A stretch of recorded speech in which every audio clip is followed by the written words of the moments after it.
What a day it has been inside CalGuard Gym on the campus of Trinity University. 3 fantastic SCAC games.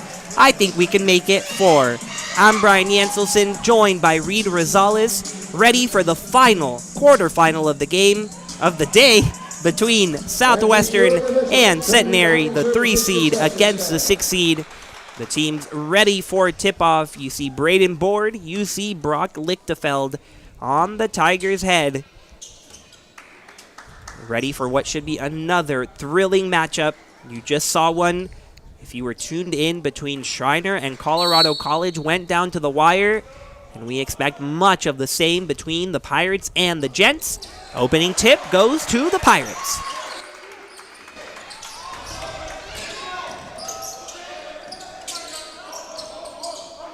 Chris Smith Jr. with the ball now. He joins Lacey, Luke Hatcher, Preston Hanna, and Brock Lichtefeld as the starting 5 for Southwestern.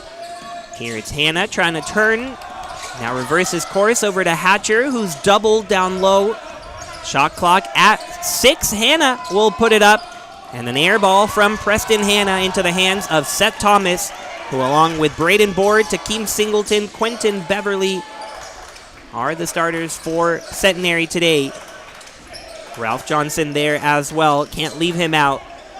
The 3 on the way and on the way down for Singleton, who I think has a fan club in the house. The Fort Worth, Texas native has a few people going wild right there at the top of your screen. An early start for the Gents. Yeah, and for the Gents, being the 3 seed, they want to prove that they can go out there and win this tournament, that, hey, they were competing for a bye as well. That 3 rims out for Luke Hatcher. Rebound collected by Ralph Johnson. You just said it, Reed. The number 3 seed, Centenary Gents, 10-6 in SCAC play. Overall, 17-8, a terrific record for a terrific year. Johnson pushed off a little bit there. Hanna was surprised there was no call. Play continuing as the shot clock reaches single digits. Johnson blocked by Hatcher, but there to clean it up is the Lone Star boy. 5-0 Centenary is going up against the Pirates at 10-15. Not the greatest overall record, but what mattered, the 6-10 in SCAC play that got them this final seed in the tournament. And once you're in, it's anybody's game. Chris Smith Jr. drains the 3, and an early indication that it'll be back and forth.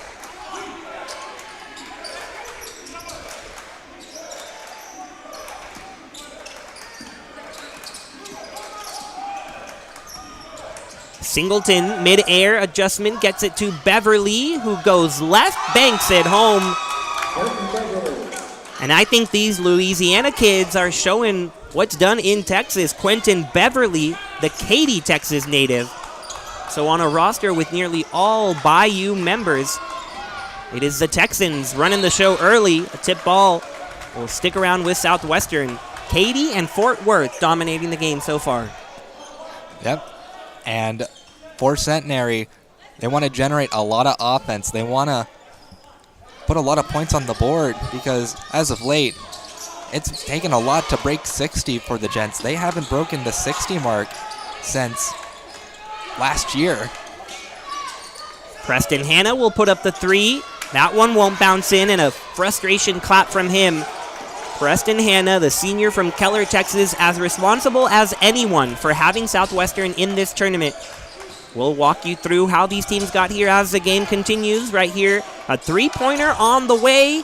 Short from Braden Board, but he gets his own board, and the Gents continue with the ball. Mid-range pull-up. That one drops in for Seth Thomas. And in a day in which we've seen some of the best, it doesn't get much better than Seth Thomas.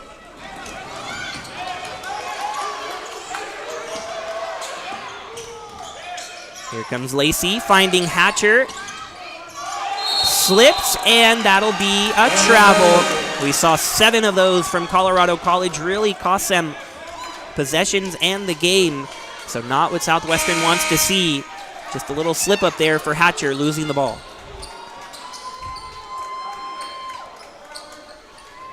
With that out-of-bounds ball, Coach Kirkendall making a couple of moves. Jacob Hester, Josh Jones in the game for the Pirates. Jalen Bear also newly inserted for Centenary. So the coach is not wasting any time going to their reserves. It's 9-3 Centenary early, approaching the first media timeout. Here is Jalen Bear. Front rim, no good. Jacob Hester collects the rebound.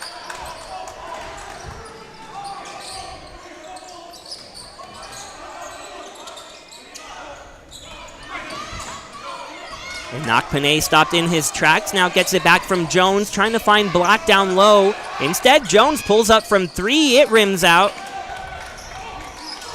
You don't see a ton of scoring from number 3, but wanted to get a triple in there. Instead, a top-of-the-key 3 falls for Seth Thomas.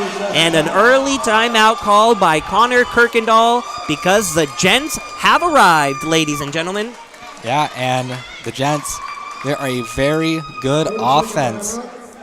Just a couple days or a week or two ago against John Melvin, they put up 95 against them.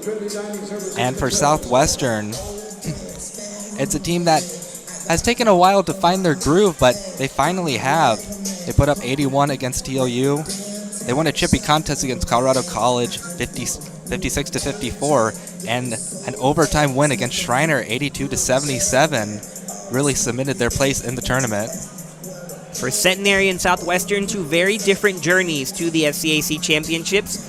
For Southwestern, it was looking like it may not be their year. They were 1-7 in conference play before they turned around and rattled off 5 of 8 wins. And the only 3 losses at Centenary, at St. Thomas, and at Trinity. So very much the 3 hardest places to win, which Coach Connor Kirkendall acknowledged and told his team to make them feel better about their efforts. Meanwhile, you look at Chris Dorsey and the Centenary Gents coming in from Shreveport, Louisiana.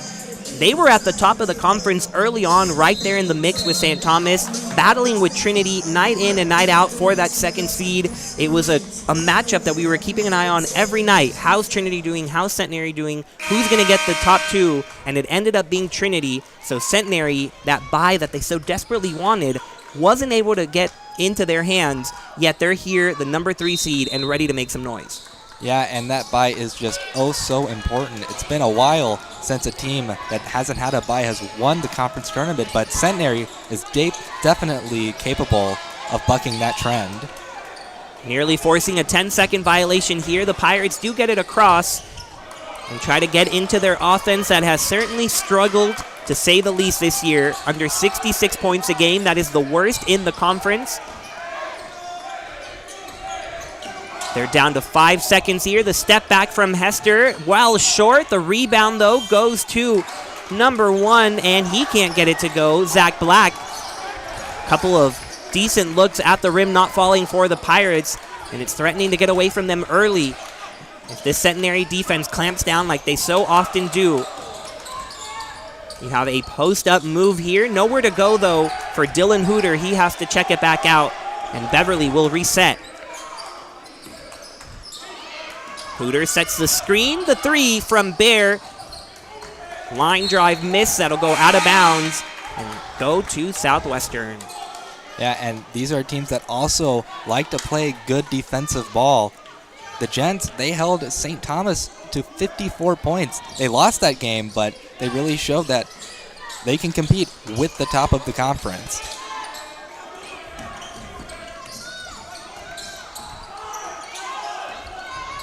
It's a matchup that on paper very much signals low scoring. Diving on the floor is Hooter. Black trying to make it a jump ball, but a timeout called by Centenary as Hooter dove to the floor to save that one. And Coach Dorsey talking with the officials about something else as well as the Gents continue their 7-0 run. And it'll let us continue to highlight really what should be a low-scoring affair, because you put those numbers that we just talked about. Southwestern, not a good scoring team. That is not their strong suit. And you put them up against one of the best defenses, not only in the conference, folks, in the entire country. That is the defense of the Centenary Gents, allowing 62.8 points per game. They are the 21st best defense in all of Division III. Now, keep in mind there are over 400 teams in Division III, and only 20 of them have a better defense than Centenary. Yeah, they just know how to put a stranglehold on teams' offenses.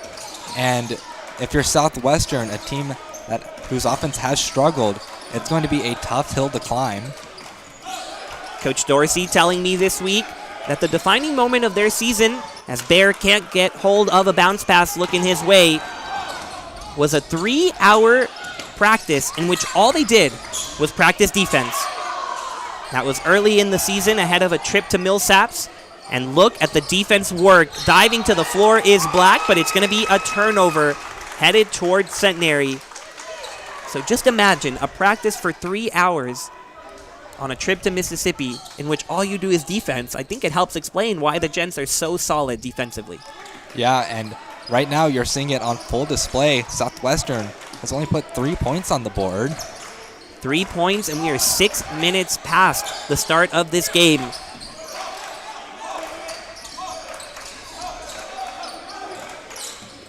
Seth Thomas has had a hot start offensively. He's out there. He'll get the ball here with 9 seconds to play. Crisscross applesauce. Won't go, though. Thomas putting some moves on, but just couldn't do the most important part, and that was score. So the Pirates looking for anything offensively.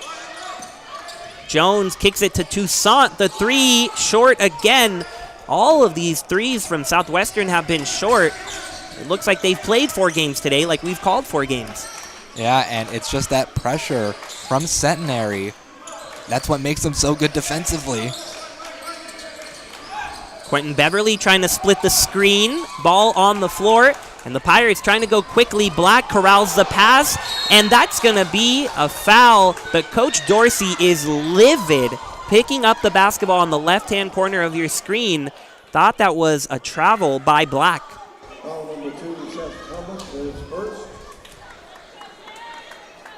We'll get a look at the replay. Number 1, wrong for 2 shots. Interesting play there. Could have gone either way. Black gets the benefit of the doubt and gets a pair of free throws. But even the free throws aren't falling. Southwestern 1 for 8 from the floor, now 0 for 1 from the charity stripe.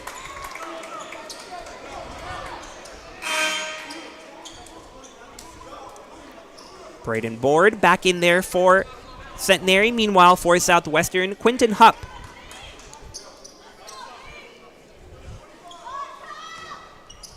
The senior at the line makes that second one to score the first Southwestern points in over 5 minutes.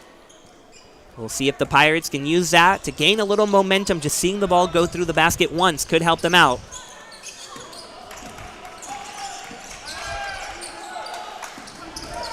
Strong drive, draws a foul. As Seth Thomas defended by a pair of Pirates. Looks like the foul's going to go against Quinton Hupp, newly into the game. Picks up a quick foul.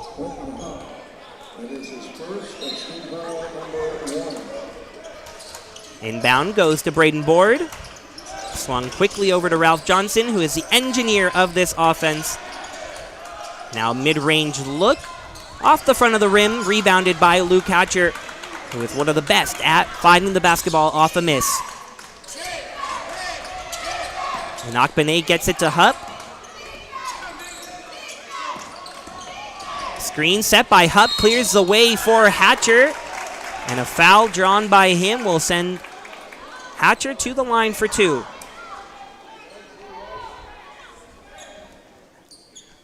You've got a lineup full of youth currently out there for Southwestern. Hatcher, a first year. Quinton Hupp, a first year. Shobi Inakbene, a first year. And you've got Lichtefeld, the sophomore. So only Jones, the senior there with a ton of experience. But other than that, Coach Connor Kirkendall going with the youthful movement. Yeah, the future of the Pirates on display here. And maybe some youthful exuberance needed for the Pirates. They're going up against a Centenary team that is one of the most experienced in the conference, both on the men's and women's side. Since we're calling both, we've gotten to see all sorts of rosters. And we've talked over and over about freshmen on teams. Well, juniors and seniors dominate the day for Centenary. Here's a senior. Singleton had a hot start. Finds Jalen Bear. Cutting right. Dealing with Hatcher. Now finds Johnson. And he'll have to back it out. Dealing with Quentin Hupp. We'll find it in the opposite wing. 3 won't fall for Kyle Mingo. Board, as we said. Luke Hatcher ripping it away. And the Pirates down just 6, coming the other way. So after Southwestern went 5 minutes without points, Centenary going 4 minutes without a single point on the board. Steal by Singleton. Gents headed the other way.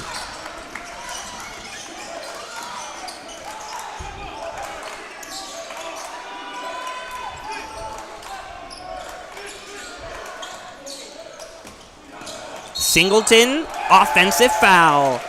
Hatcher, right place, right time. And I think we are already seeing on full display what Luke Hatcher is all about as a media timeout called on the floor with 11:05 to go. Centenary 12, Southwestern 6. But we'll stay right here with you to highlight Luke Hatcher since he's been at the center of the last several plays. And you see him on your screen there with Coach Connor Kirkendall in his 4th season as head coach telling me this week that Luke Hatcher plays so hard.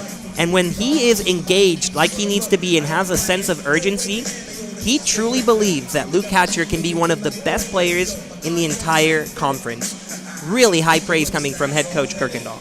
Yeah, it's always awesome as a player to get the highest praise from your coach like that. And right now, they're really going to need him because it's 12-6, and we're almost at the end of the first half. What's been really fun here on Tiger Network is that we've brought you all the basketball season, so not just this postseason, but for Southwestern, and if you're a Pirate fan at home, you might remember tuning in to watch Southwestern play Geneva and Wisconsin-Stevens Point right here in CalGuard Gym. And not only was that one of the most exciting games we've seen inside CalGuard Gym, as Southwestern won on basically a buzzer beater against Geneva, it also allowed us to see Luke Hatcher in the middle of a situation Kirkendall described, and we saw him wearing a face mask, and that's because he had a mouth fracture because he had an elbow taken to him in practice. As the ball is loose here, and we'll head right back to Centenary. But Kirkendall using that as an example to say Hatcher is in the middle of any scrum. He is willing to put his body on the line. And now he's out without a mask, but still the same aggressive player all along. Yeah, and that is a great quality to have as a player, to want to go in and play no matter what your condition is. Seth Thomas loses the dribble, so he has to find Kyle Mingo. Mingo hopping in the paint, out to Singleton in the corner. That's going to be another 3 for Takeem Singleton, who is here to play. 8 points out of 15 for the Gents, and the lead back up to 9.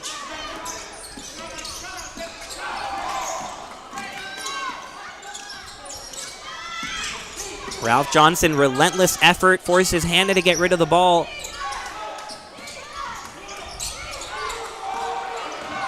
Lacey trying to go right. He's cut off.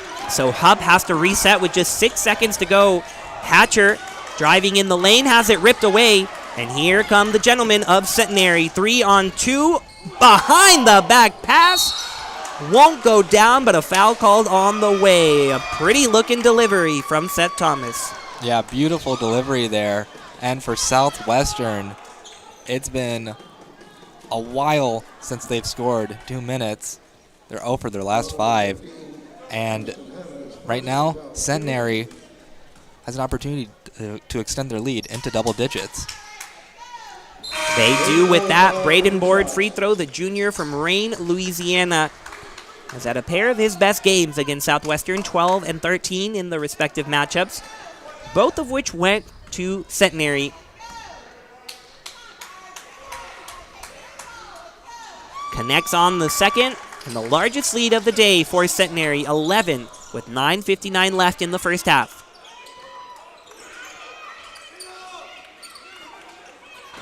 Bounce pass to Hannah, gets it across the half-court line. He was in some trouble, so Smith Jr. there to handle it.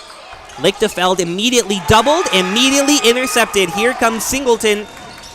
3 defenders on him, so he kicks it to Mingo. Mingo Can't get the three to go down. But these high-flying Gents are working quickly.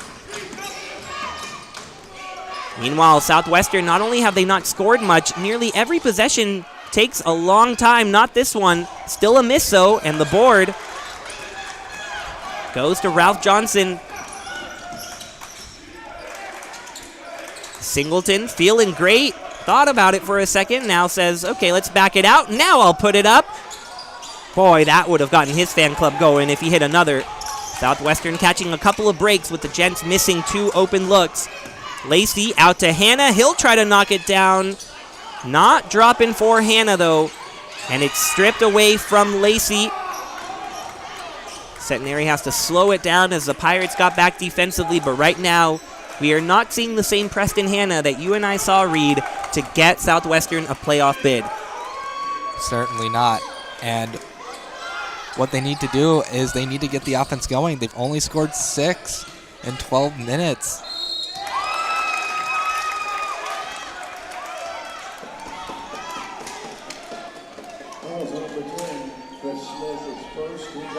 First foul going against Chris Smith Jr. And Seth Thomas will take a slow trip to the free throw line.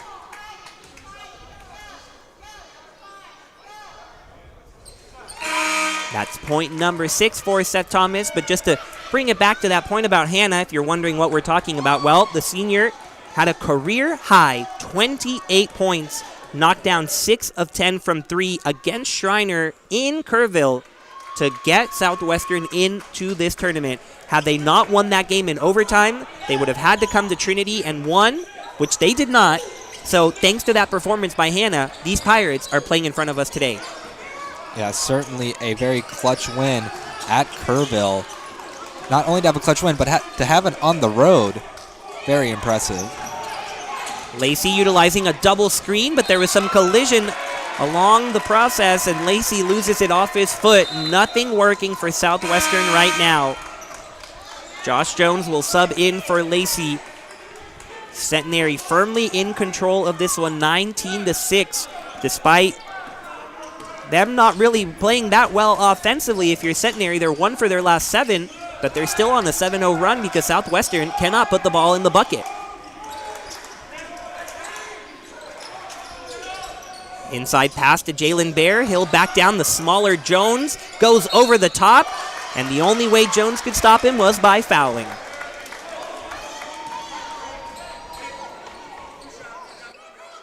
That's 6-4 against 5-9. And usually in a matchup like that, the 6-4 wins out. And it did, giving us a media timeout. 7:50 to go. Centenary 19, Southwestern 6. More than 12 minutes gone by in this first half, and Southwestern has 6 points. They have made 1 shot from the floor. Yeah, and one of the biggest reasons why Centenary has been able to get this big of a lead is Southwestern's 9 turnovers. They've had 6 turnovers in the last 4 minutes and 20 seconds. And Centenary, their defense, they put on the pressure, and Southwestern has really felt it. And to get a really clear understanding of what the Centenary team is all about, let's take a trip to their games against each other for a second. So Centenary wins 58-49, low-scoring game. They win 71-52. So that means Southwestern has scored 49 and 52 points against a defense that allows 63 points, which is already one of the best in the league, okay? So significantly lower than that mark. So I asked Coach Dorsey, you shut down the Pirates before, what do you need to do again? And his response, we didn't shut anybody down. They had 19 second chance points. We need to fix that immediately or else we're going to lose. But it is that type of mindset, and you see it in Coach Dorsey. He is never satisfied. When they came to Trinity earlier in the year, asked him a similar question saying, what makes your defense so good? And he said there's still so much to work on, constantly tinkering and improving little pieces here and there. And when you hear Chris Dorsey speak, it's totally evident why the defense is what it is, because he's never going to be happy, even when the Gents are doing as well as they can, always pushing them to be even better. Yeah, and it's a great mindset to have, the mindset of it's good, but it can always be better. And that really shows how much Centenary has improved on their defense throughout the year. Bear splits his trip to the line, And there's a reason that the Gents are making their 10th consecutive SCAC tournament appearance. One of the more successful programs on the men's side when it comes to conference basketball. They got a championship in 2020, and they are trying to get right back there this year. 20-6 the advantage. And just look at how hard Southwestern has to work every time down the floor. Shot clock at single digits again, and Lichtenfeld hasn't even touched the ball today, if I'm not mistaken. Preston Hanna gets a desperation shot to Jones, and somehow, out of all the shots they've had, that's the one to fall, of course. That was an incredible shot. I didn't even think it was going to go in. Why not do it again? He does it again. Josh Jones, hello to you. After Southwestern had scored 6 points in 13 minutes, he scores 6 in about 20 seconds. Yeah, and Josh Jones is one of those impact players. When Southwestern came to Calgary Gym to play Trinity, he was one of those players that really shined in that game. You're seeing the replays on your screen. Coach Dorsey having to call a timeout. And the number is just that. It was 14 seconds that separated threes for Josh Jones after 13 minutes of 6 points. Isn't that hilarious? You can't get any better than that if you're Josh Jones. You enter the court, you get 2 quick threes. I mean, if you're Southwestern, that is a big morale boost, knowing that, hey, in just a couple of seconds, we can be back on top. This is a team that's had its back against the wall from the very start, having to win 5 of those last 8 to even be here. So as the number 6 seed, they are playing with nothing to lose. In fact, Coach Kirkendall made the reference. He said, we're playing with house money. There's no reason why we shouldn't have a little fun. And that huddle, a lot more fun after those 2 threes from number 3.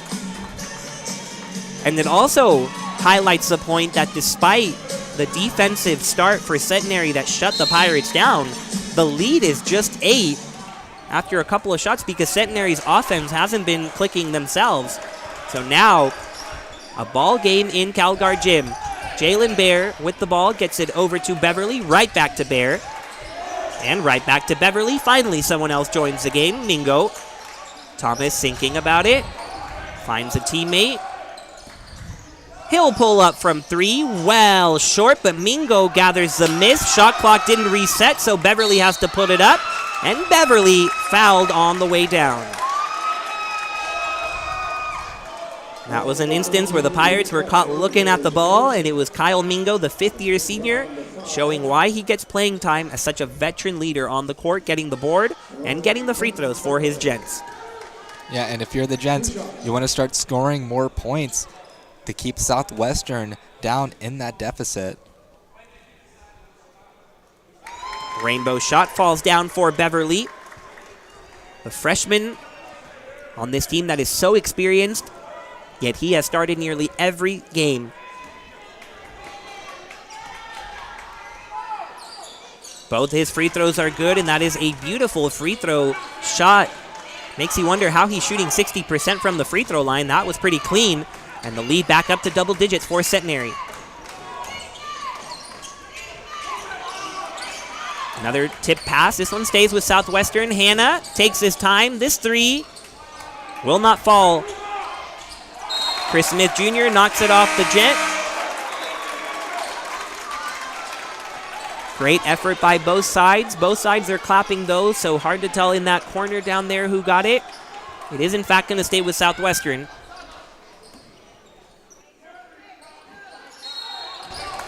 5-second violation called on Southwestern. No, make it a push. Thought that hadn't been 5 seconds. It was a push away from the ball.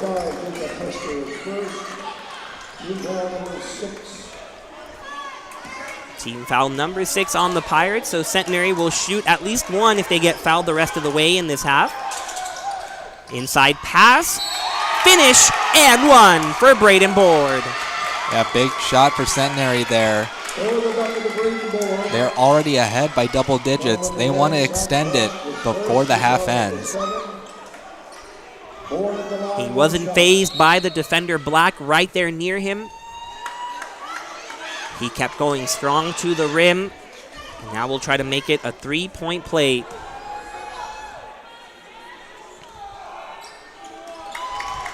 Six frame gets the free throw to go. And after the 2 corner threes from Josh Jones had cut it to single digits, it's back up to 13 for Centenary. So the Pirates going to need a lot more than a couple of flashes in the pan late in the shot clock to keep the offense in the game. And Nakpane with the ball over to Jones. Now Hester trying to make something happen. Shot clock at 6. Over to Smith Jr. It's taken away from behind.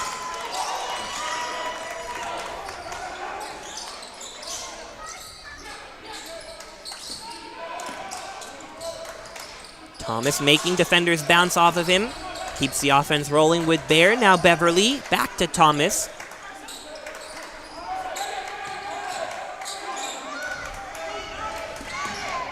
Gens have to regroup quickly with 5 seconds to go. Beverly driving left. That's a lot of contact. That sends him to the floor, but no call. And Akpane nearly loses the dribble.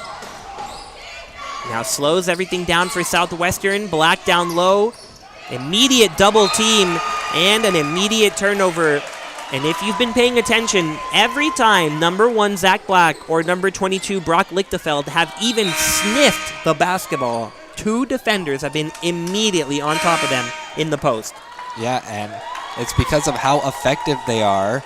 And Lichtefeld and Zach Black, they both had pretty good games against Trinity. So obviously, they've got the attention of the Gents. Coach Kirkendall said it. As the travel going to be called on Centenary here, so a turnover by the Gents, their 5th. Asked him specifically about Lichtefeld because he's been so good all year, one of the leading scorers for the Pirates, but he really struggled against Centenary. And I said, what did Centenary do? And the answer was, well, they doubled him on touch. Every time he got the ball, 2 defenders immediately on him, and that was because Centenary doesn't have the size that Southwestern does, so they use their speed and athleticism to force the post players to give up the ball, and it has been working to perfection. But it goes to show even the Southwestern coach was admitting that was what was happening, but you can know something's the problem and still not fix it because the team is so good. But talk about so good right there in Nakpane, going to get the 3-point play chance as he goes through contact and will head to the line.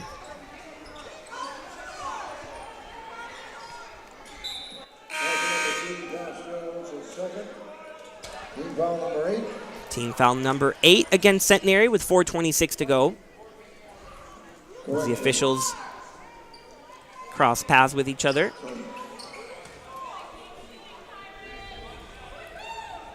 Per Reed, we've gotten to see several different stories, whether it was Colorado College using their extreme length to block shots, Centenary making up for their lack of height by getting quickly to the ball. Yeah, and there are so many different styles of play here in this conference tournament, and especially when we're getting great games from the men's side because of how balanced this league is. It's really interesting to see how these coaches play this strategic game of chess against each other. Offensive board off the missed free throw. Black is battling down low, and he earns his Pirates another chance at it.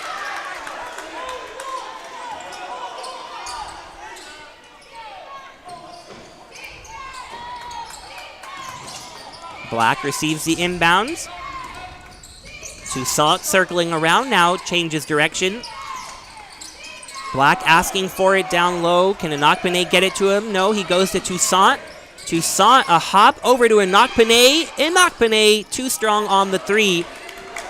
Board hopped up to get from Singleton. He'll take a 3. Short for him, so now the 3's not falling for Centenary. And we warned you, it was going to be a low-scoring game. It is living up to that.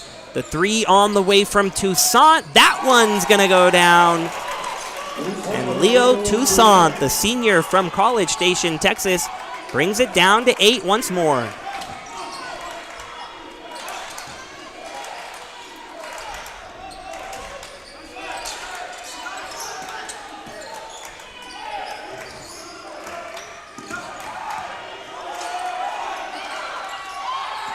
Nice dump off, and Hooter fouled as he went up. The perfect delivery to the junior from Manville, Louisiana will send us to the 3:22 mark with a media timeout on the way. Centenary 25, Southwestern 17. Both teams struggling at different times to get the ball in the bucket. Both teams have also shown the ability to go on quick little runs, but overall the story has been defense, defense, defense. Defense indeed. And it's two teams who specialize in defense. Southwestern, they hang their hat on a very good defense. And Centenary is one of the best in the nation at defense. It makes sense how defensive this matchup has been so far. And the question is going to be is who can crack the wall just enough to get some points flowing in. Coach Kirkendall said it wasn't by design that the end of the year was so pressure-packed, having to win those games to even be here. But he said might as well use it to our advantage. We already know as a team, we look at the standings, even though they never talked about it directly. They knew what they had to do to finish the year, and they played with their backs against the wall, able to come in not afraid of the moment. And so hoping that, it's been a season where they were counted out from the start anyway. If they're being counted out as the 6th seed, trying to prove a lot of people wrong.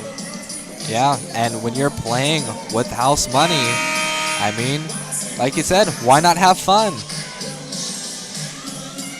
We've already seen one lower seed win today. The Shriner Mountaineers upsetting the Colorado College Tigers, although it's really hard to say any of these matchups are an upset since these teams are so evenly matched. Out of the timeout, Hooter gets the first free throw. But I guess just strictly looking at the seeding, the first game was an upset, and Southwestern looking to make this second one an upset. But Hooter doing his part to bring the lead back up to 10. Centenary 27, Southwestern 17. Ball knocked away, and it'll go to Centenary as Nick Crump could not get it. The sophomore from Mont Belvieu, Texas, the first time we've called his name. Loses the ball, and the Gents in a prime spot. I think the shot clock started at 20 in this possession. That might be my imagination. So the shot clock already at 7. Beverly, the long 3.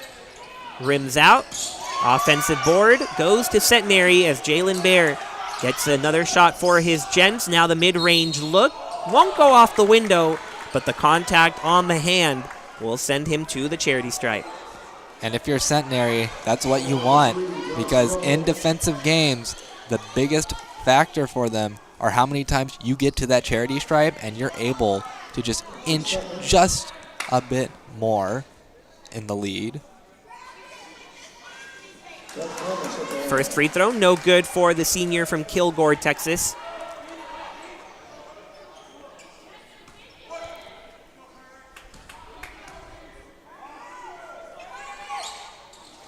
He gets the second one to go. Sends Josh Jones out of the game. Hannah back in there. Allows Centenary to comfortably set up their full court pressure. As Coach Kirkendall says, Centenary never lets you feel comfortable on offense because they mix up a full court press with a half court press, sometimes go into zone, switch it between man and zone.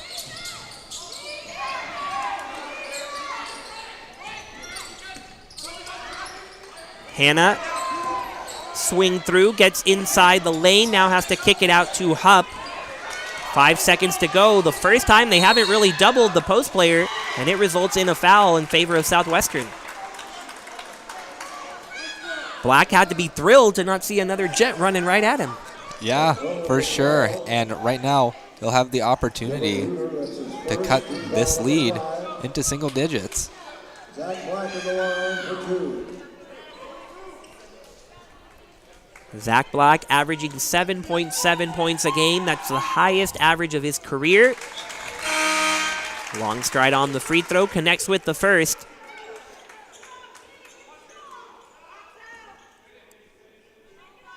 He, like Lichtenfeld, didn't have his best games against the Gens, 8 and 2 points respectively. Tried to get that one to bounce in, couldn't. And the lead remains double digits for Centenary with 2:20 left in the first half.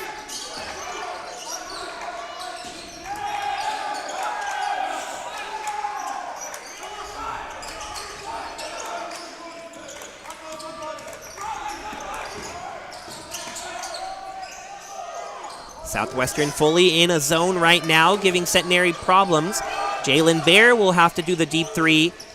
Hits the front of the rim. Black gathers the board, and Southwestern can cut it to single digits. Hannah uses Black to get around. Took a hop. Ends up with Black. There is the double team this time. Hands up. Hatcher gets it and rolls it down. That time, Black showing really great patience, not freaking out at the double team, instead finding a teammate, and it's an 8-point ball game. Yeah, that was a very impressive pass, considering that they double teamed them. Hooter in the heart of the zone, can't get the mid-range look. Rebound for Hannah, and the Pirates trying to gain some momentum heading into the half. Ball tipped away, battle in the loose floor. Hatcher has it, gets up. And the Pirates slow it down instead of trying to attack that advantage. Hupp comes to get the ball. Rolls past Hatcher, faking the handoff. Now Hatcher has it back. He does a little crisscross, puts up the three. Rebound goes to Singleton.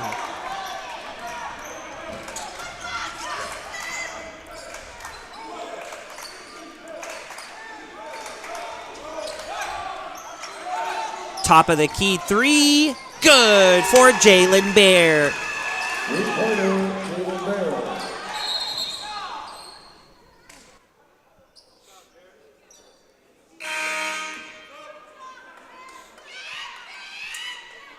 Jalen Bear with his first field goal of the game had knocked down one free throw. He's had 7 double-digit scoring games, including 4 of the last 7, so someone as a senior who is really stepping up for Centenary.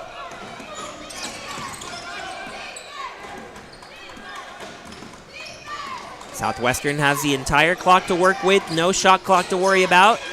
But Hannah does have to worry about Beverly, who is all over him defensively. Tries to thread the needle with the pass, can't. But the Pirates get it back to Sant on the ground. Rolls over to Hannah, his three. Strong again, the board gathered by Beverly. And that'll do it for the first half. So Preston Hannah 0 for 5 from the three-point line. He has 0 points on the day. He is the leading scorer for the Pirates on the year, but he has nothing to show for it. Brock Lichtenfeld also tied with him with 9.5 points per game. He has 0. It's really been the story of the day, Reed. Southwestern's best players, their offense, completely shut down by an elite Centenary defense. Yeah, and that's what Centenary is best at. They're good at shutting down really good shooters for other teams. And right now, they've held Southwestern to 20, but they're ahead by 11. Yet, it feels like in just a moment, Southwestern, if they start clicking on offense enough, they could be right back in the game. It is right there for the taking, so don't go anywhere on Tiger Network. We'll take a 14-minute halftime break now after this little conversation, so be sure to tune in for the second half.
Welcome back to Tiger Network. Centenary 31, Southwestern 20.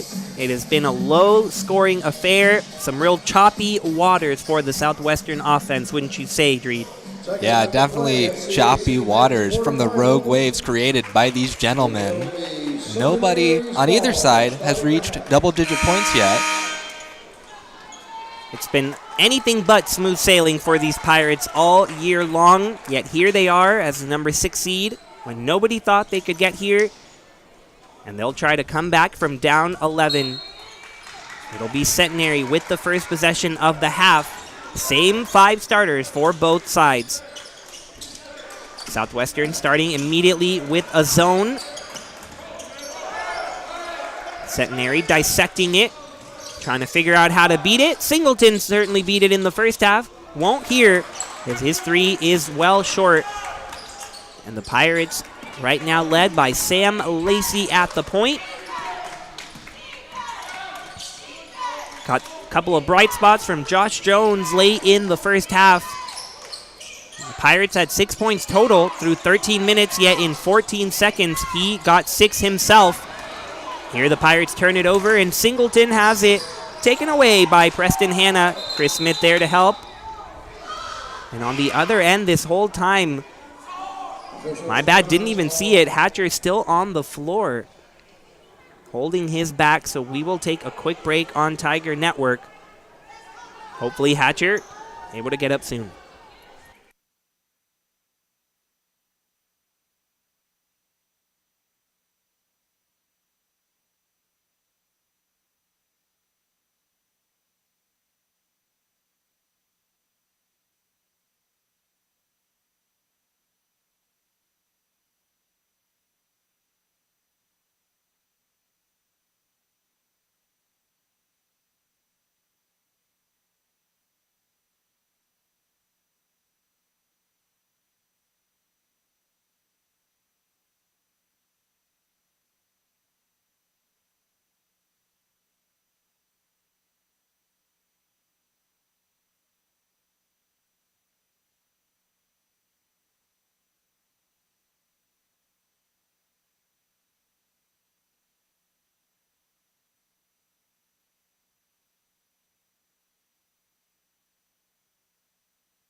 So happy to see Luke Hatcher get up, still struggling to walk a bit. Hope for the absolute best for the freshman from Houston, Texas. Such a key part of this Pirate attack. Talked about him in the first half and how special Coach Kirkendall thinks he can be and already is. On that play, we were distracted by the turnover that led the ball to the opposite side of the court that we didn't initially see Hatcher take that fall, but it was a hard one. So hopefully he is taken care of by the training staff, and his Pirates trying to make up for his loss. Lichtefeld over to Hanna, both of them without a point. Still without a point, but the board goes to Hanna. Swings it into Lichtefeld, and finally Lichtefeld on the board. Yeah, batten down the hatches for the Pirates. Able to get that rebound and able to get a second chance and score points.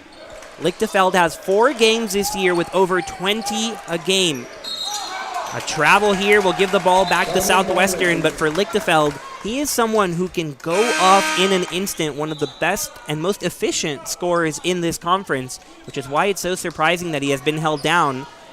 But then you remember the Centenary defense and how they have focused on him. We'll see if that halftime break let Coach Kirkendall draw up some good plays for number 22.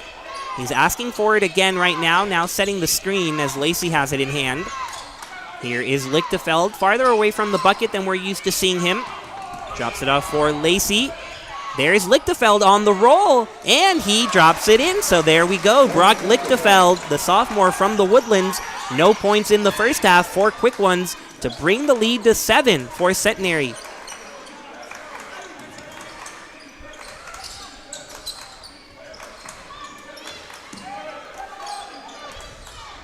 Ralph Johnson over to Beverly. He pops up a 3, sees his own miss, tries to track it down, won't. And the referee points it in the direction of the Pirates.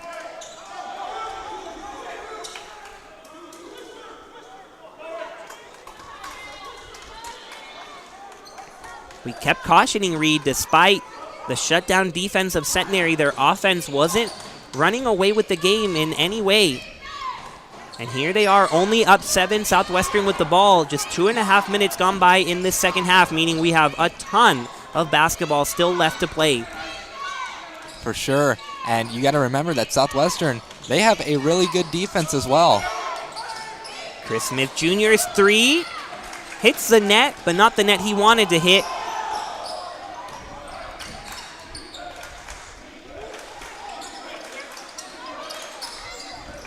Centenary now posting up. Too far away from the bucket, so a 3 on the way, sailing over the bucket from Thomas.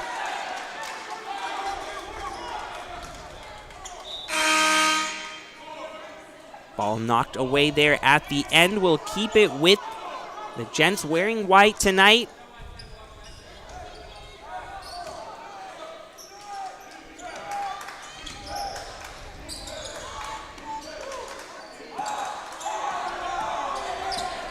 Shot clock down to single digits as the Gents had to take it in on the inbound, so a step back 3. And these threes are missing by miles. That one won't count. The shot clock violation beforehand. And like you said, Reed, now it's the Southwestern defense making some noise. They allow 72.5 points a game, middle of the pack when it comes to the conference. They turn it over immediately, though. Not what they're looking for.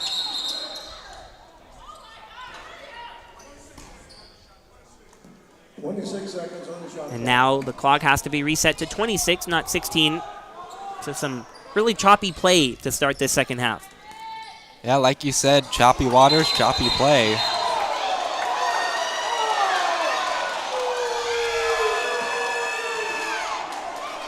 You can hear the groans from one side of the gym. You can hear the screams of joy from the other. That one going in favor of Centenary. A foul on number 3, Josh Jones. His 3rd team foul, so he'll have to be careful. Long 3, short again. So many of these shots not getting there with enough strength.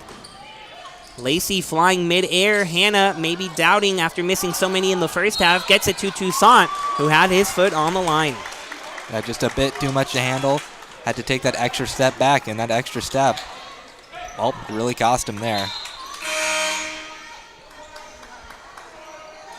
These teams really hesitating when they have open shots. Of course, credit the defense for closing out as well.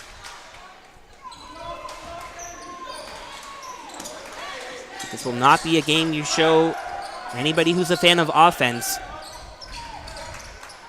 A defensive clinic being put on by Centenary and Southwestern.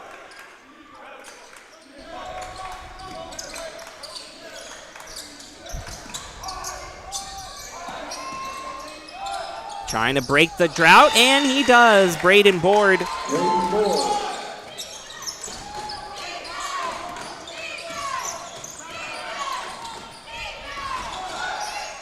A small but mighty contingent of Gents fans in town making noise, and they're watching a Centenary defense cause all sorts of problems. 17 turnovers.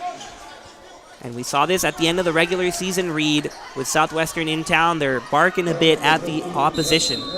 Yeah, for sure. And this is a team that really wants to win. They really want to show that they are meant to be here. And we talk about how good these defenses are and how exciting a game it will be tomorrow for whoever wins. They'll get to take on one of the best offenses in the conference. That's right, Reed. It's almost easy to forget on Tiger Network that the Trinity Tigers still have to play in this tournament, but they have both earned byes, and so we've had a full Friday with the Tigers in maroon and white not even appearing on the court, but they are in the house watching this game. They're up there where it says visitor section, top right of your screen. That is the entire Trinity Tigers men's basketball team patiently awaiting who they will face, the Gentlemen of Centenary or the Pirates of Southwestern. They swept Southwestern this year, and they split matchups with Centenary.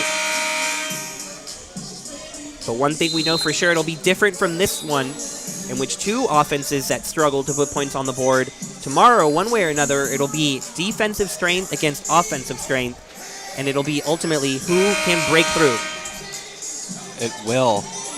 And right now in this game, you are seeing the biggest strength of both teams really shining. 33-24, 5 minutes into this second half. And at this rate, it looks like offense is going to be trouble coming by.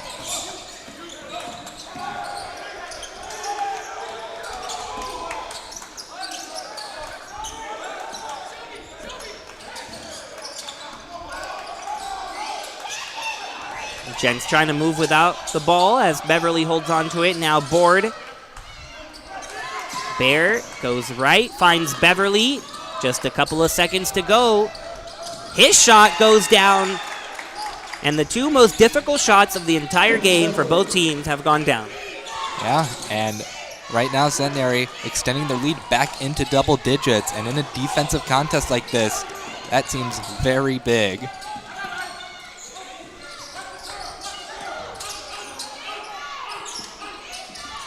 Shobi and Nakpane in there. Over to Jones. Right back to the first year now. Kicks it to Toussaint. His corner three misfires. And the Gents trying to go quickly in transition. Now Singleton backs it up. Bear, the top of the key three off the target. These teams are a combined 8 for 38 from beyond the arc. They've made a combined 18 shots.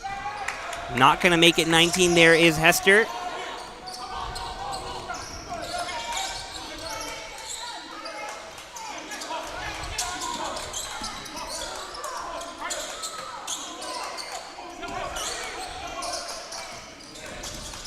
Standing tall is Toussaint, awaiting the charge. Instead, he gets the block and the ball. Hester trying to push the pace to Inokpane. Now Hester right back with it, cuts in the lane and draws the contact as he takes a tumble. Yeah, and perhaps this is what Southwestern needs right now. Get another chance, recuperate, and try to get a shot up. Jacob Hester is certainly someone who can get going in a hurry. The horn sounds accidentally there as play had gotten going. Coach Dorsey just saying he wanted the court wiped off on the opposite end. So the officials come in to talk to the scorer's table.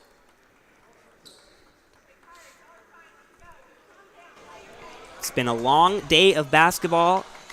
We've gotten to call all 4 games, and we have to thank everyone who has also worked 4 games, so many of them right there at the scorer's table, from the SIDs to the student volunteers working stats, working the clocks, working the buzzers. Takes a lot to make a basketball game happen, and especially a tournament like this. You got 12 teams, 10 games in just 3 days. And so very appreciative of everyone who makes it happen. Back in play here, Toussaint with his back to the basket, finds Hester from distance. Hester, back rim, no good. Very vocal Centenary fan wanted an over the back. She doesn't get it. Mingo takes a 3, clinks off the rim.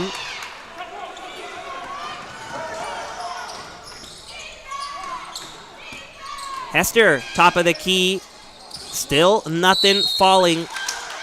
Toussaint will head to the charity stripe off the second opportunity. And like you said, Brian, people who like offense, beware of this game right here. It has been very slow going from start to this point, and we'll see if Southwestern can quench their 5-minute scoring drought. Yeah, I mean, you're probably at home getting tired of us highlighting how difficult the offense has been for both of these teams, but no points in 5 minutes for Southwestern. That's the second time that's happened today. For Centenary, no points in the last 2 minutes. It's just, it can be hard to watch for sure, and for these coaches who are trying to get offense going in any way, drawing up what they can, just not seeing anything falling, including free throws, both of them missed by Toussaint. And it is just a complete grind for both of these teams. It is 35-24, nearly halfway through the second half. Singleton trying to get anything going. He will not. The offensive board goes to Bear. And finally, some energy injected back into the gym. Bear tries the three, and finally, someone scores. A three-pointer made by Jalen Bear. The first time any team has scored in 3 minutes. Amazing, and maybe this is what we need to get the offenses going just a little bit. I wouldn't go that far. I don't know if either of them can get going with how solid these defenses are. But who will get just enough? Getting more than enough of the ball there is Bear on the block and then thrown away. The official saying it's tipped, so Southwestern will have 4 seconds to go. Exactly 12 minutes on the clock will mean we have a media timeout. But we will not go anywhere because we talked about Centenary's defining moment of the year, that 3-hour defensive practice. Clearly, it is working. Let's take a look at Southwestern's defining moment. Coach Kirkendall saying, January 20th and January 21st. Take a look at the calendar. They beat Austin College and Dallas at home. And the Pirates had been 2-8 at home, which is just so rare. Teams usually do very well at home and struggle a bit on the road, but finally winning, including a buzzer beater there against Dallas, gave the team more than anything a sense of relief that they weren't as bad as their record showed. They could really pull it together. They got a little bit of confidence and momentum going, and it led to winning 5 of the last 8. And so Southwestern, usually teams have to figure out how to win on the road. They had to figure out how to win in Georgetown. Yeah, and sometimes those problems that seem like that, well, how did this happen? When you fix those types of problems, it feels really, really good. And it's led them to this point right here where this game is still in reach of the Pirates. The tables are totally turned when you look at Centenary's home and road record, because they have to be saying dome, sweet dome. Under Chris Dorsey, over the last 5 seasons, now this 6th one, the gentlemen of Centenary are 51-16. 51 wins and 16 losses at home. On the road, 33 wins to 43 losses. It has been a consistent struggle for Centenary to leave Shreveport. And out of the timeout, Pirates earning a trip to the line. But Coach Dorsey giving one of the most fascinating answers I personally have ever heard to a question like this. I asked him what explains the struggles away from home, and he said it was bad coaching. He took it all upon himself. That record saying is explained by not doing a good enough job as Black drains the first free throw. And so now that I got a second chance to talk to him ahead of the tournament, said, well, you said it was coaching, so what can you do to help your team win on the road? And he was honest again. He said, I don't know. I guess we'll find out if I figured it out on Sunday, because it would mean we've won 3 games in a row away from home. So Coach Dorsey, blunt, honest, and you got to love it.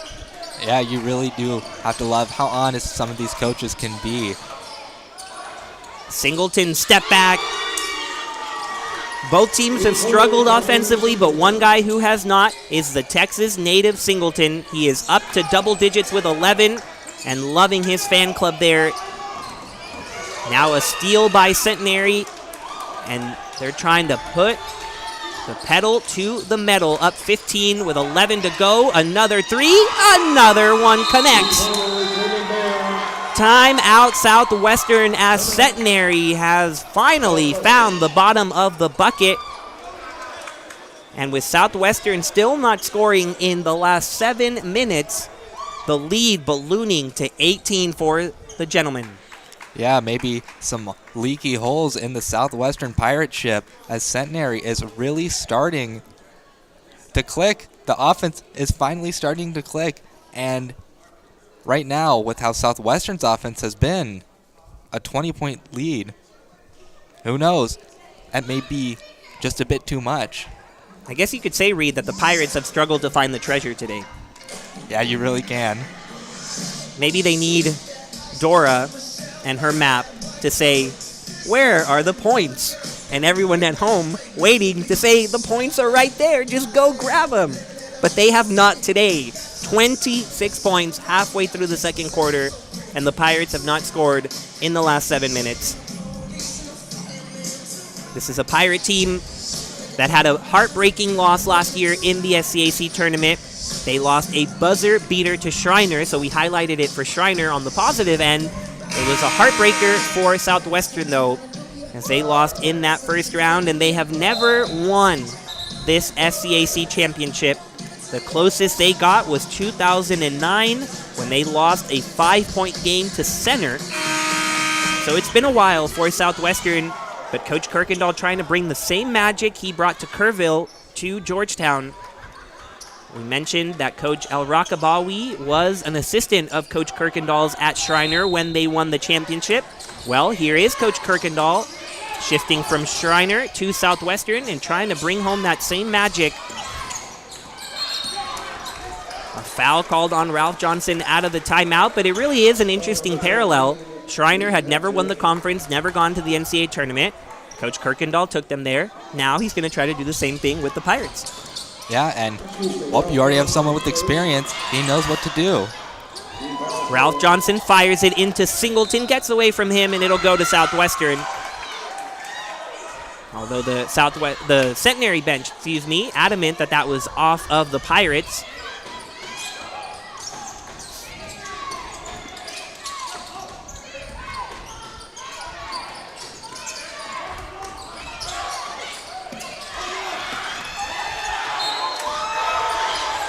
Once again, Coach Dorsey and Centenary livid. I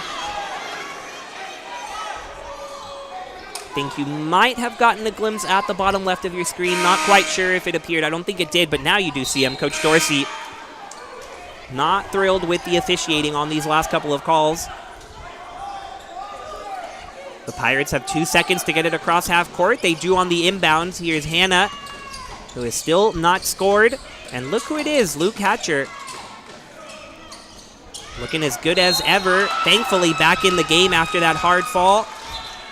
But just because he's back in there doesn't mean the fortunes have changed for Southwestern. Hatcher has his hands to his face as the frustration just mounting possession after possession. Yeah, and for Southwestern, no wind in the sails. They're trying to row their pirate ship, and it's just been really slow going. It's really been the Pirates who have had to walk the plank. Yep. A twist of irony. These gentlemen from Centenary, not so polite when it comes to their defensive effort. They will rattle you, they will make you uncomfortable, and they will hold you to no points in 7:28 of game. That is the current count we are keeping track of. The Pirates have not scored in 7 minutes and 28 seconds.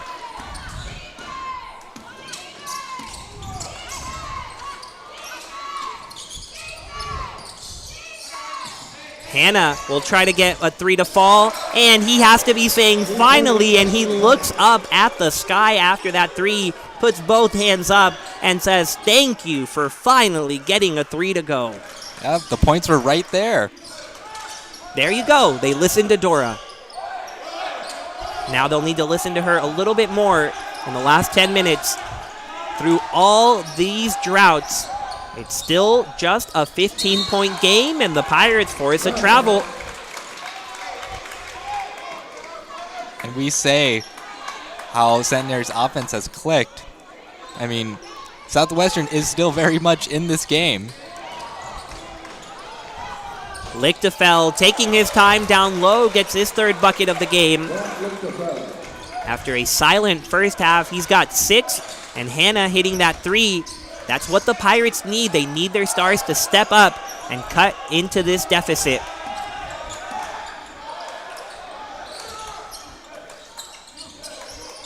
Beverly over to Bear. Bear has been knocking them down, and he keeps doing so. 3-point bucket, Jalen Bear, 13 points now. A senior from Athens, Georgia. Coach Dorsey saying he's always been able to shoot the ball, but recently the shots have been falling. The shots have been also falling for Josh Jones tonight. That one doesn't, but he will get 3 free throws. It's the flyby of Beverly. Will let Southwestern try to cut into the 16-point deficit. They could get it back down to 13, where they've been closest in this half.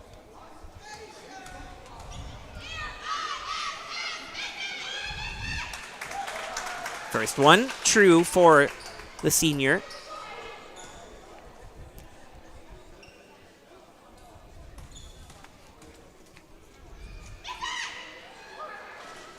Misses the second, as you maybe can hear a few Centenary fans in attendance yelling "miss it" right as he releases the ball. And with not as many people left in Calgard after this long day of basketball, you can start to hear individual fans. Always a fun point in the game. Reminds me of a minor league baseball game. And there it is again. This time Jones not rattled by it. Gets 2 of 3. Southwestern down 14 with 9 minutes to go.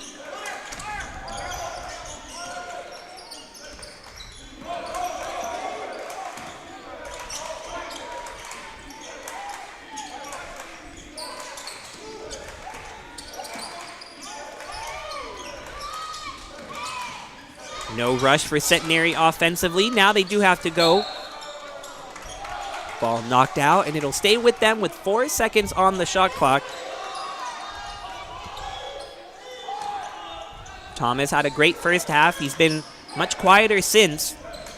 He sends it in to Bear. Steps back, really hops back, but misses by a mile.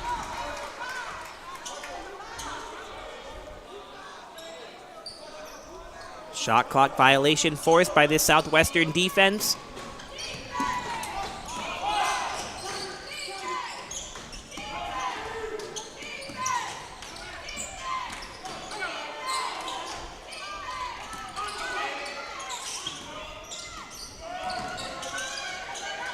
Lacey so often looking to pass first, throws it away. The Gents have 3 on 1. It'll be a 3 from Thomas, and he turns around to give his bench a little look of happiness. The 3-point archery from Seth Thomas gives Centenary a 17-point lead. Big moment for Centenary, breaking the half-century mark right there. And at the rate that the game was going, it's almost hard to believe that we've gotten up to 50 points. Sam Lacey will give it a shot from distance. His 3 is off. Mentioned he is so often looking to pass first. Tied for the SCAC lead in assist with A.J. Clark of Trinity. That time gave it a go from distance but could not hit it. Beverly needed every inch of his frame to get that ball inbounds. And now Bear from Seguin, unable to get it to go. That was quite a far away 3. And with still a decent amount of time left in the shot clock. Don't know if Coach Dorsey loves that. He's getting ready to send Singleton back in there. Lacey looking to create his own offense. Gets hit in the elbow as he goes up and will be headed to the line. But before that, we are under 8 minutes. That means media timeout on the way. We'll take a brief break on Tiger Network. Join us for what should be a thrilling defensive final, 7-14.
2 shots. Free throws on deck for Sam Lacey, the junior from Austin, Texas. You get a great close look at him.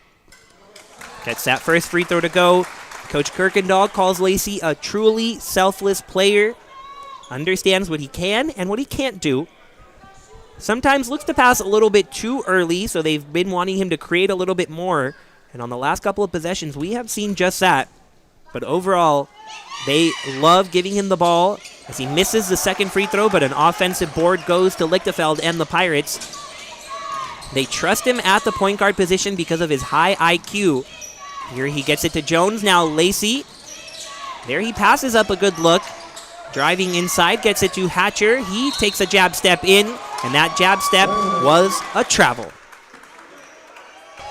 Missed opportunity there by the Pirates. They need all the opportunities that they can get.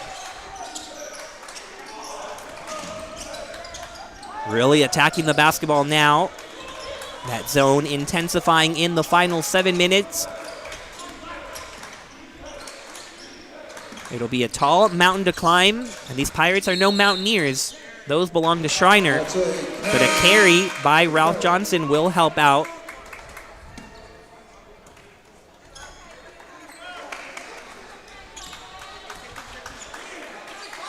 The energy that Schreiner fans brought into this building has to be complimented. You love when fans fill this gym. And they made the past 2 games even more exciting than they were on the court because of just how much emotion there was in the court. Or in the gym, sorry. Hatcher at the line. I'm really just happy to see him, Reed, because he took a big fall, could barely get off the court, and now here he is shooting free throws. It really shows how good of a player he is. He can go through adversity and still make an impact on the game. Still just a freshman. I've seen a few freshmen. Nakpane Hupp. Here's Hatcher. So Kirkendall building his program in his 4th season as head coach. We're going to get to even more connections he has with this conference. Still 6 minutes to go. Plenty of story time, if you ask me. And a day full of quality basketball. Here's Kyle Mingo. Gives it up to Bear. Ralph Johnson over to Mingo, who has to put it up. He does. Off the front of the rim. Jones leaps up for the board, and he's fouled from behind. So as the slow walk across the court happens, perfect time to connect the dots and hope you can stick with us, right? So the SCAC connections are plentiful. We talked about Coach Kirkendall having Marwan El Rakabawi as his assistant at Schreiner. Well, before Kirkendall took over as head coach at Schreiner, as Jones hits his first free throw, before Kirkendall took over at Schreiner, he was the assistant of a certain man named Jimmy Smith. Jimmy Smith was the head coach at Schreiner before leaving for TLU, taking Austin Falke with him. Falke, now the head coach of TLU. Jimmy Smith, the head coach at Trinity. El Rakabawi, the head coach at Schreiner. And Kirkendall, the head coach at Southwestern. So, apologies if you're confused, but that's how it works in the SCAC. Lots of hands in the cookie jar, lots of family connections, and all 4 of those coaches say they love playing against each other, but it's kind of hard because it makes games pretty difficult to swallow when you lose to a person that you want to beat so badly because they're such a close friend. And here, Kirkendall guiding his team to a solid defensive effort, another shot clock violation. So never say never with 5:24 to go, Southwestern down 12. Yeah, and the Gents scoring drought of about 2 minutes now. Southwestern is currently taking opportunity through free throws. We'll see if they can get some shots up.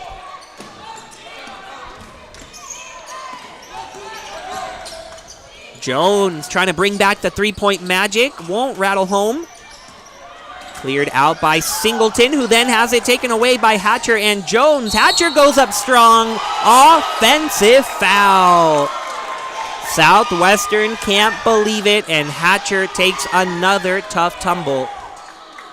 Foul number 13, Luke Hatcher. We'll get a look at the replay to see if the defender was in position.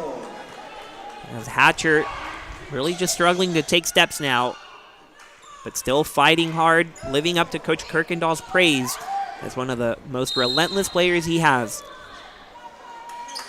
Here, though, even Hatcher can't stay on the court. Gives a clap of frustration as he sits down.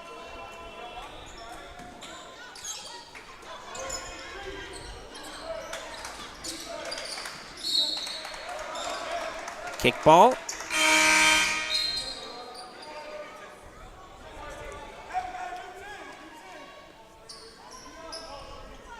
But getting back to those connections, what that really just does, Reed, is it makes every game even more interesting than it already is because you know who's at the helm of it. Yeah, and it makes it more interesting not just for us as viewers, but for the coaches as well, because it's a bit more competition when you're playing against a friend.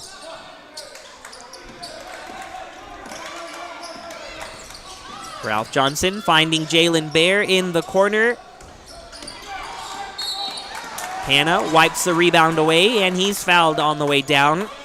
And so since the Pirates are in the bonus, they will take another long stroll across the court.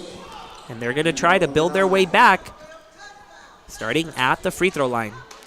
Yeah, and Centenary, 4 turnovers in about the last 4 minutes, getting a bit turnover happy. And not to mention the scoring drought that has extended into the 3-minute mark.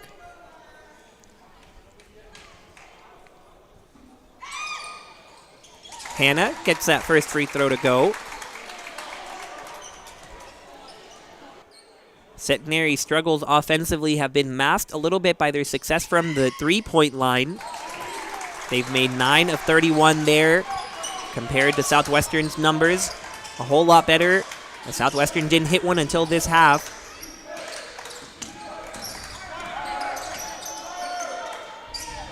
But still, not the cleanest of days for the Centenary offense, and they're dangerously close to giving up a game that has been firmly in control from the start. They go to Seth Thomas down low. Hatcher standing strong, forcing the miss. I don't know how Hatcher is still in this game. With the hits he has taken, absolute mad respect to number 13 for Southwestern, who is going to have to be dragged off of this court if that's what it takes. Yeah, and we're getting a bit chippy now, as I think that was Braden Board went flying into the bench of Southwestern.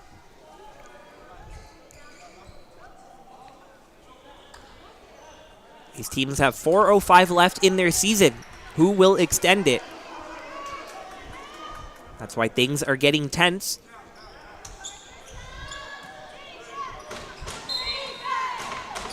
All year long, you're playing for a spot in the SCAC Championships, and now we're at the SCAC Championships. So what do you do in the moment you've been waiting for? Hannah wildly flying up in the air. Gets a foul. A little slow to get up as well as he hobbles to the bench. And with 3:57 to go, Southwestern, despite shooting 10 of 33 from the field, still down just 10 with 3:57 to go. Yeah, and Southwestern, they're really making their money's worth of the charity stripe. Really, Centenary is keeping them in the game just by that. Centenary keeps fouling them, and they're in the bonus, so they're going to get more opportunities for points. And Southwestern, right now, their fouls, Centenary isn't in the bonus, so it's just been a lot of opportunities given by the Gents. So the media timeout continuing here in San Antonio. The Trinity Tigers, meanwhile, in the stands, all smiles right now. When we asked Coach Jimmy Smith, what are you going to be looking for in this game? Do you just sit there, or are you watching for specific things? And of course, they're looking for very key components of a game. And Smith saying more than anything, he's looking at body language, he's looking at morale, he's looking at how teams are communicating with one another, because that is able to tell them a lot about how the team is going to be feeling going into the matchup against Trinity, whoever it may be. So you see Jimmy Smith, you don't see him right now on your screen. We see him here from the press box. He's looking down at some notes, has his computer there with him. Have to be wondering what the evil genius is creating over there as he tries to find out if he'll face his good friend Connor Kirkendall or his other good friend Chris Dorsey. Hannah trying to make sure it is Connor Kirkendall. Knocks down that free throw. So Hannah up to 6 points despite being 1 for 7 from the three-point line. Able to hit yet another free throw and get Southwestern within 8.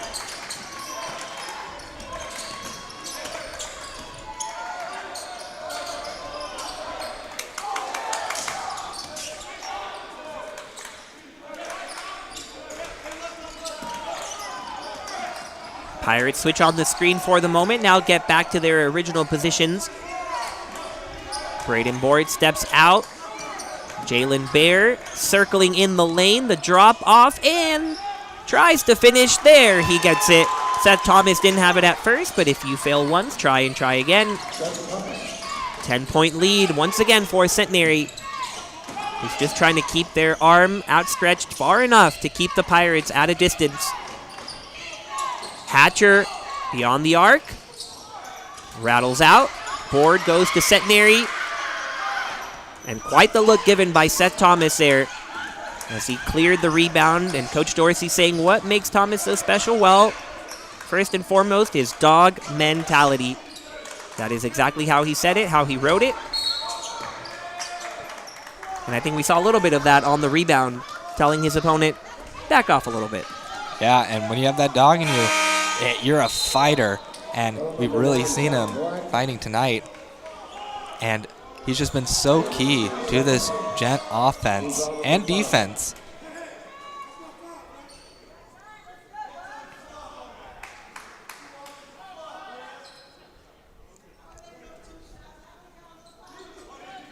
Little delay here before the officials give it to Centenary.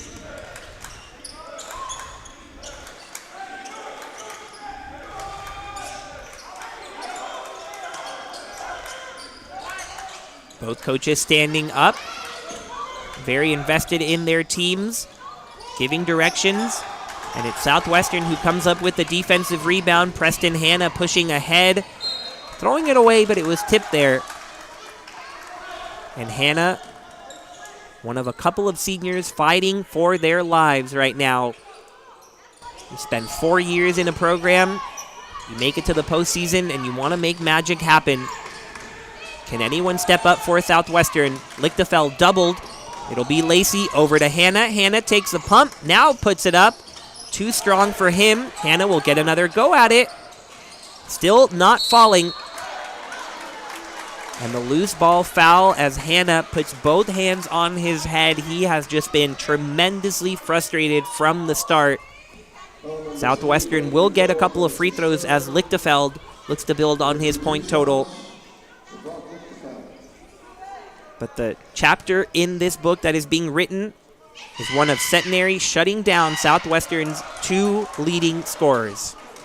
Yeah, and that's what a good defense does. A good defense finds ways to shut down the most potent of scorers on any given team, and they've certainly done that tonight.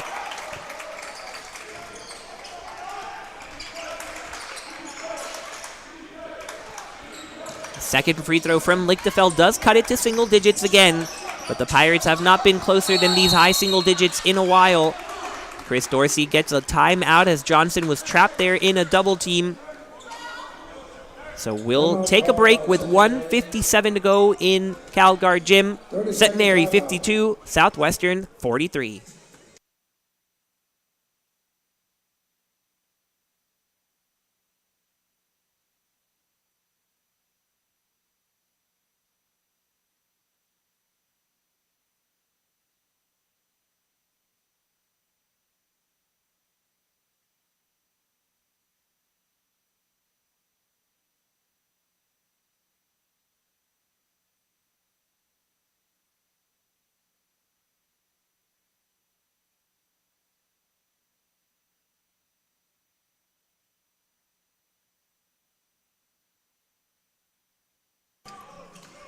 celebration by Kool and the Gang playing in CalGuard Gym. Only one of these teams will be celebrating in 1 minute and 57 seconds of game time. Right now, it is the Gents of Shreveport, Louisiana, up 9. They called a timeout to set up this offensive possession. Ball staying outside the three-point line right now. Now it'll have to go Thomas over Hatcher. Makes him jump early.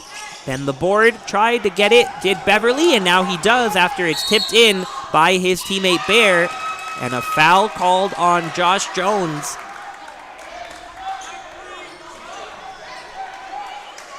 It's been a while since Southwestern was called for a foul. You were just saying that, Reed, so there you go. Yeah, and that's Jones's 4th personal foul, so he has to be very careful now.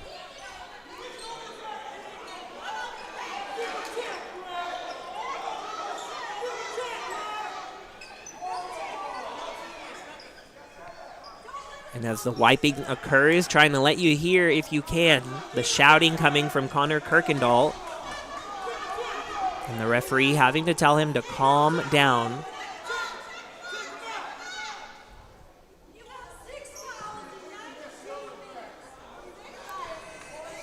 And like we said, we're at the point where we can hear everything. And a Centenary fan, kind of repeating what you're saying, Reed, saying you've had 6 fouls called in 19 minutes, so you can't be too upset. I guess they got a point. And those fans continue to make noise as Southwestern called for another foul on this possession. You got to credit those fans. Believe they have to belong to the families of the Lone Star natives, among them Quentin Beverly, Dakeem Singleton, Seth Thomas. They are making their voices heard as the Gents try to go up double digits. They don't, as that one hits the front of the rim. And Southwestern will try to kick it into 5th gear. Sam Lacey, the hesitation, swatted away. Yeah, big play there by Centenary. It could have been a bit disastrous if Southwestern could have gotten points there, but no, they get the rejection. Sam Lacey had one of the most magical moments we've seen on Tiger Network. Went the distance the whole way, the whole court.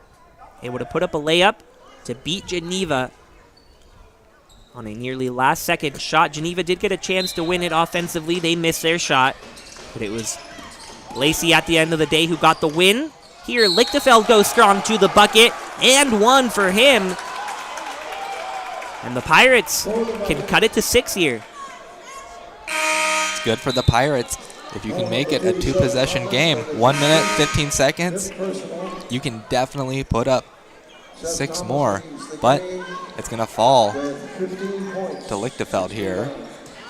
We can officially say this won't be the lowest point total for Southwestern all year. They scored 44 against St. Thomas, who, if you can believe it, has an even better defense statistically than Centenary. The rebound rims out for Lichtenfeld. The board won by Centenary, and they're fouled. It'll be Braden Board who gets to walk across the court. And Coach Dorsey telling his Gents, hustle down the line. Don't take a stroll. And all 5 Gents beat the Pirates to the line as Coach Dorsey wants hustle and effort till the final whistle blows.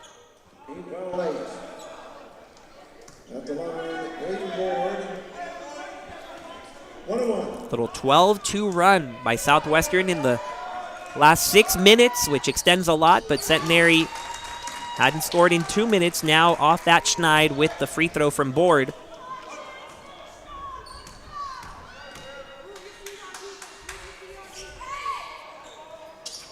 That one off the back of the rim.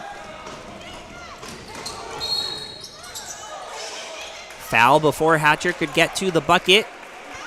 So he will take a trip to the free throw line. Foul number 3, Braden Board. That is his 4th. 4th foul on Board. So for both teams now starting to really count the tallies in the foul column. Hatcher hits the first one. Gets the Pirates to within the closest they've been since this half began. A 7-point deficit Looking for a miraculous final minute. That missed free throw won't help. Johnson gets the board, tries to clear it out, has a couple of gents down the court, but he's trapped. And a timeout. Aware of the situation there, Coach Dorsey bailing his team out. The Pirates wanted to travel. Instead, with exactly 1 minute to go, Centenary 53, Southwestern 46. We're a minute away from finding out who will face the Trinity Tigers. Yeah, and like so many of these games this year, it's coming down to the final minute. Southwestern, it's enough time to put those points on the board, but a lot of things need to go their way, and we'll see if Southwestern can take advantage of opportunities that the Gents give them. Josh Jones currently leads the way for Southwestern. He has 10 points. Then you look at Brock Lichtefeld, who woke up in this second half for 9 points, all of them coming in this second frame. For the home team today, Centenary considered that. Seth Thomas with 15 points, Tykeem Singleton with 11, and Jalen Bear in 13. It's been pretty much that three-headed monster for the visitors from Shreveport, Louisiana. Right behind Colorado College and the team that has to make the longest trek to the Alamo City.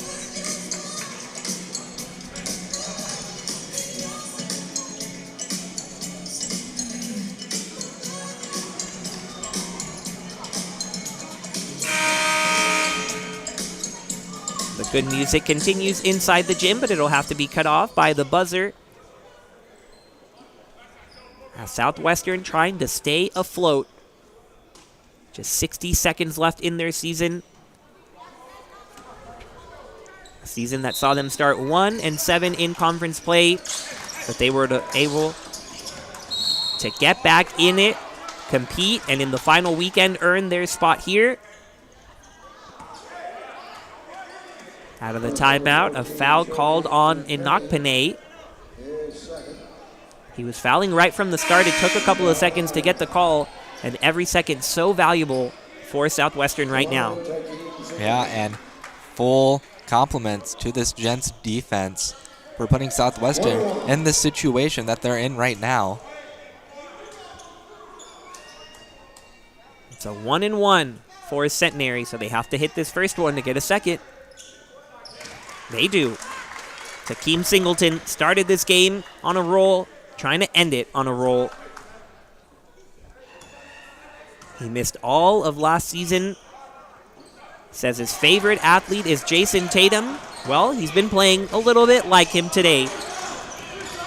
Pirates have to go in a hurry. Toussaint from the corner. Thought he had a foul.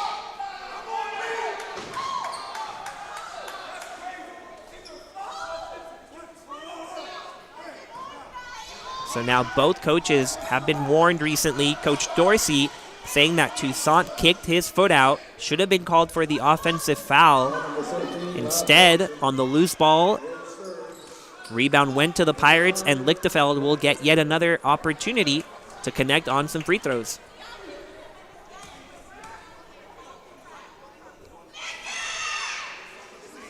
Too much sauce on that free throw for Lichtefeld, who Coach Kirkendall said doesn't have the prettiest game in the world, but he finds a way to get it done.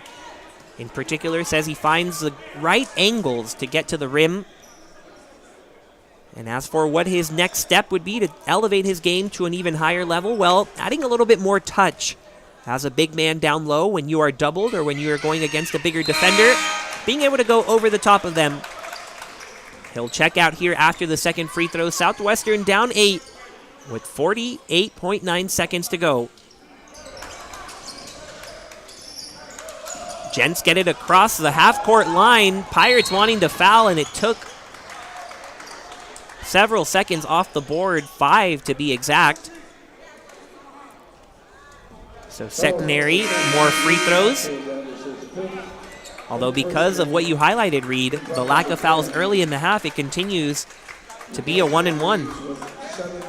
And right now, these points, very critical. We'll see if Centenary can hit these free throws that they're going to be given to ice the game. First one good.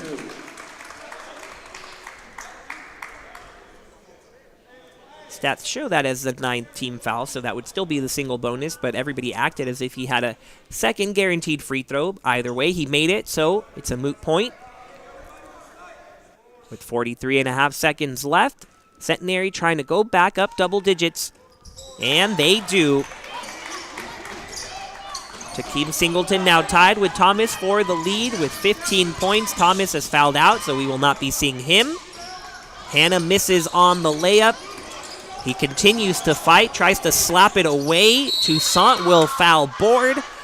And with 30.1 seconds, Centenary up 10. And you start to see the writing on the wall if you're the Pirates. Yep. And you see that Centenary right here, if they sink these shots, I mean, it almost seems iced at this point, but this would just be the icing on the cake for the Gents.